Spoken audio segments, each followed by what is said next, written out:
हाँ तो प्यारे विद्यार्थियों, जैसा कि आप सभी को मालूम है, एमपीपीएससी प्रीलिम्स 2024 को ध्यान में रखते हुए हमारे यूट्यूब चैनल परीक्षार्थी आईएएस एकेडमी पर फ्री क्लासेस चलाई जा रही है प्रीलिम्स के लिए। और जैसा कि आपको मैंने एक वीडियो के माध्यम से बताया था, सारे जो भी शिक्षक आपको पढ़ाने वाले हैं उनको इंट्रोड्यूस भी करवाया था। साथ ही साथ हमारे कोचिंग जो संस्थान, हमारा जो यूट्यूब चैनल है, उस पर जो आपको अध्ययन करवाने वाले शिक्षक है, उन्होंने जो यूनिट उनको सौंपी गई है उसका सिलेबस भी आपको बता दिया था। अब मेरी बारी है कि 10वीं यूनिट का जो कार्यभार या दायित्व जो मुझे दिया गया है वो उसका सिलेबस मैं आपको बताऊं। तो बच्चों, एमपीपीएससी प्रीलिम्स 2024 में जो 10वीं यूनिट है वो बहुत इंपॉर्टेंट है। साथ ही साथ मैं आपको इतना बताना चाहूंगा कि इसके पहले इसके स्थान पर थे आयोग। जो संवैधानिक और गैर संवैधानिक आयोग थे, वो आयोग के स्थान पर आपको स्पेशल मध्य प्रदेश की जनजातियां 10वीं यूनिट में जोड़ा गया है। तो आपको पता होगा, अगर आपने लास्ट टाइम प्रीलिम्स दिया हो या अगर आप प्रीवियस ईयर के क्वेश्चन अगर देखते हैं तो उसमें आयोग की क्या भूमिका थी, वैसी ही भूमिका रहने वाली है इस यूनिट की। यूनिट 10 मैं कह सकता हूं मध्य प्रदेश की जनजातियां। और मध्य प्रदेश की जनजातियां हमको इसलिए इस यूनिट में या एमपीपीएससी प्रीलिम्स के लिए प्रीलिम्स में स्पेशल जोड़ा गया है, क्योंकि मध्य प्रदेश की संस्कृति अगर जुड़ी हुई है तो वो किससे जुड़ी हुई है? जनजातीय संस्कृति से जुड़ी हुई है। तो इसको हम अच्छी तरीके से अध्ययन करेंगे, क्योंकि हम जिस पोस्ट के लिए, जिस पद के लिए तैयारी कर रहे हैं, उस पद के लिए इसको पढ़ना बहुत आवश्यक है। क्योंकि मध्य प्रदेश में सबसे ज्यादा अगर कोई है तो वो है जनजाति, और जनजाति को पढ़ना बहुत जरूरी है। तो बच्चों, ये आ गया आपके सामने सिलेबस। मध्य प्रदेश की जनजातियां यूनिट 10 में विस्तार पूर्वक दे रखी है, और यहाँ इनके बारे में अगर हम चर्चा करते हैं तो एक एक करके हम पूरे टॉपिक को समझेंगे। सबसे पहले यहाँ लिखा हुआ है मध्य प्रदेश की जनजातियां, विरासत, लोक संस्कृति और लोक साहित्य। लोक संस्कृति मतलब ये कह सकता हूं एक स्थानीय स्तर पर जो संस्कृति विकसित होती है उसको लोक संस्कृति कहते हैं, और उन्हीं के द्वारा जो लिटरेचर या साहित्य लिखे जाते हैं उसको हम लोक साहित्य कहते हैं। भैया ध्यान रखना, ये टॉपिक जो है मध्य प्रदेश की जनजातियां, हम कह सकते हैं विरासत। विरासत मतलब कह सकते हैं हमारे, मतलब ये बहुत पुरानी है। कह सकता हूं कि मध्य प्रदेश की जो पूरी है ना, मध्य प्रदेश का जो इतिहास जुड़ा हुआ है वो इसकी यहाँ की संस्कृति और यहाँ की विरासत है। कह सकता हूं मध्य प्रदेश में जनजातियों की भौगोलिक स्थिति या भौगोलिक विस्तार। तो भैया मध्य प्रदेश में कहां कहां पर किस किस क्षेत्र में, वैसे तो संपूर्ण मध्य प्रदेश में जनजाति जो है विस्तारित है, लेकिन कहां स्पेशली किस क्षेत्र में स्थान है? मध्य प्रदेश में जनजातियों से संबंधित संवैधानिक प्रावधान। संवैधानिक प्रावधान मध्य प्रदेश में और साथ ही साथ पूरे भारत में जनजातियों के लिए संविधान में क्या प्रावधान दिए गए हैं, क्या प्रोविजन किए गए हैं, वो हम सब देखेंगे। चाहे वो आपका 17 आर्टिकल हो, आर्टिकल 17 छुआछूत का अंत, वो सब चीजें हम देखने वाले हैं। मध्य प्रदेश की प्रमुख जनजातियां, स्पेशली हम एक एक जनजाति को विस्तार पूर्वक देखेंगे। चाहे वो भील हो, चाहे वो गोंड हो, चाहे वो कोल हो, चाहे बेगा हो, सहरिया हो, पनिका हो, भारिया हो, कोरकू हो, कुछ भी हो। विशेष पिछड़ी जनजातियां, केंद्र सरकार के द्वारा मध्य प्रदेश की कुछ जनजातियों को विशेष पिछड़ी जनजातियों में रखा गया है, जैसे बेगा, सहरिया, भारिया, ये जनजाति विशेष पिछड़ी जनजाति है।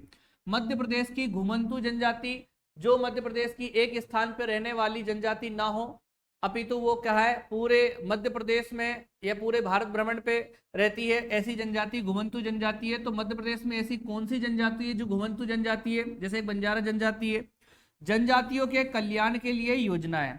अब भैया ये विकास के पायदान पर सबसे निचले स्थान पर है, तो सरकार के द्वारा इनके लिए क्या चलाई जाती है? योजनाएं, स्कीम और अलग अलग नीतियां तैयार की जाती है। तो वो योजनाएं क्या है जिससे इनका उत्थान हो सके? बच्चों, मध्य प्रदेश की जनजातीय संस्कृति। अब भैया ध्यान रखना, मैं बोल चुका हूं आपको कि मध्य प्रदेश की संस्कृति किस से जुड़ी हुई है? मध्य प्रदेश की जनजातीय संस्कृति से जुड़ी हुई है। तो इनकी जो संस्कृति है, इनकी जो परंपराएं हैं, विशिष्ट कलाएं हैं, जिनको हाल ही में आपने देखा होगा पद्मश्री जो कि भारत का चौथा सर्वोच्च सम्मान है, उससे सम्मानित किया गया है मध्य प्रदेश के कई सारी व्यक्तित्व को। यहाँ देखते हैं हम लोग त्योहार, इनके द्वारा जो त्योहारों का आयोजन किया जाता है वो त्योहार हमको पढ़ने हैं। उत्सव, भाषा और बोली एवं साहित्य, इनके द्वारा जो बोली बोली जाती है वो भी हमको देखना है, और त्योहार उत्सव भी हमको देखना है। जैसे भगोरिया हाट है।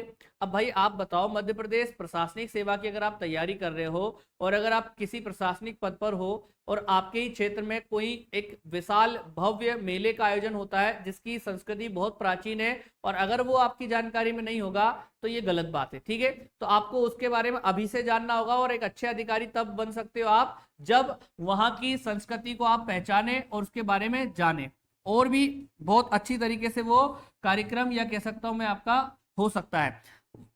मध्य प्रदेश की जनजातियों का भारत के स्वतंत्रता आंदोलन में योगदान। मध्य प्रदेश की जो जनजाति है, जो ट्राइब है, उनका भारतीय स्वतंत्रता या भारत की आजादी में क्या योगदान है वो भी हम इसमें देखने वाले हैं। जैसे भील जनजाति का सबसे सर्वोच्च योगदान है, ऐसा कहा जाता है कि भीलो या कह सकता हूँ राणा पुंजा जो है, उन्होंने महाराणा प्रताप के साथ मिलकर अकबर के साथ में अकबर के विरुद्ध लड़ाई लड़ी थी। ऐसी 18 शताब्दी की क्रांति में टांटिया भील हो, चाहे आपके टांटिया भील, और भी कई ऐसे क्रांतिकारी है जिन्होंने क्या किया है, योगदान दिया है और जनजाति से संबंधित है।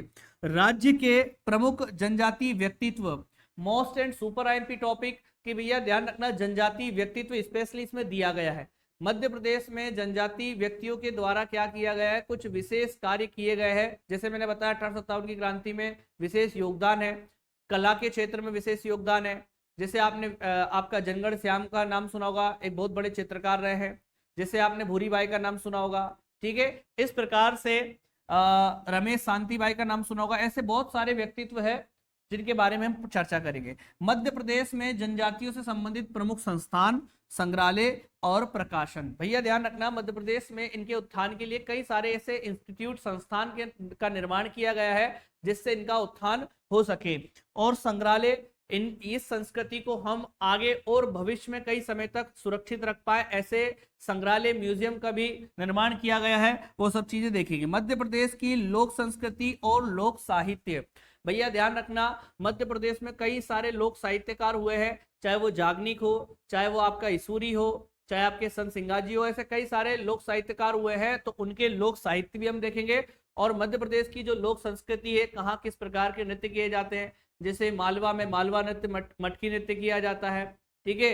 इस प्रकार से हम क्या करेंगे, सारी संस्कृति को अच्छी तरीके से देखेंगे। ये मैंने यूनिट 10 का एक संक्षेप में आपको सिलेबस बताया है।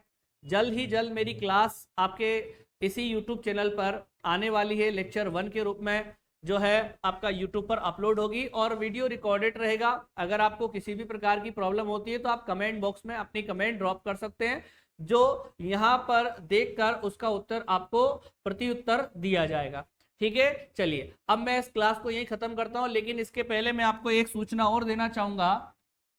क्या सूचना है कि जो भी विद्यार्थी एमपीपीएससी प्रीलिम्स एग्जाम की तैयारी कर रहा है 2024 को टारगेट करके, वो हमारे चैनल को सब्सक्राइब कर ले, क्योंकि यहाँ पर बेहद इंपॉर्टेंट डाटा आपको फ्री ऑफ कॉस्ट, बिना किसी चार्ज के, ये कोई सब्सक्रिप्शन नहीं है, ना ही कोई प्रीमियम लेना है आपको, केवल हमारे चैनल को आपको सब्सक्राइब करना है ताकि आपके ही मोबाइल पर क्लासेस निरंतर आपको मिलते रहे। साथ ही साथ इसमें एमपीपीएससी प्रीलिम्स अभ्यास पेज भी है ताकि आप इन यूनिट का अध्ययन करने के बाद में प्रैक्टिस करके अपने आप का मूल्यांकन घर बैठे कर सकते हो, और आप कितना स्कोर करने वाले हैं वो आप अभी से उसको पहचान सकते हैं। Thank you so much.